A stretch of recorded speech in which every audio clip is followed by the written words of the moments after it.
green energy producers are eyeing the waters off Vancouver Island. They want to install turbines beneath the surface, generating environmentally friendly power.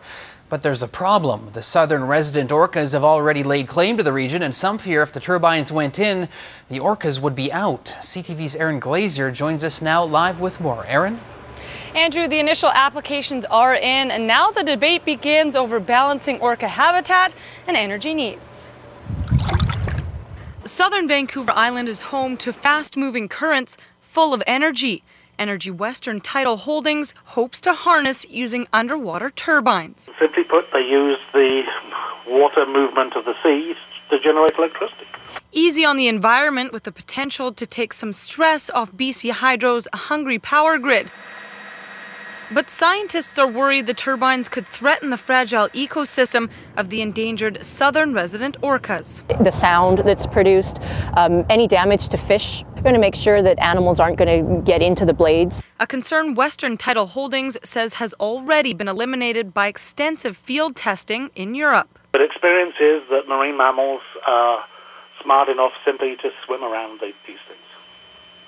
The company has submitted applications to the province for 3 turbine locations: Active Pass between Galiano and Main Islands, Navy Channel between Main and North Pender Islands, and at Race Rocks, just off the southern tip of the island. The ministry says it's reviewing the request with help from stakeholders and says all potential environmental impacts will be considered in advance of any decision being made. The ministry will be accepting written concerns up until March 31st. However, Irwin says if the investigative applications are accepted, it will be far longer than that before any technology is implemented on the ocean floor. Once we go through that process, there is yet another application that we have to go through in terms of putting a full environmental assessment plan, impact studies, etc., that we are several years away from. The company says if there is found to be any risk to orcas or other marine life, the projects will be abandoned. Marine scientists say it's the right approach, and that if underwater turbines and orcas can coexist, they should be allowed to. It's the way of our future, so we can't say no just at the outset. We have to examine all of the facets with each project.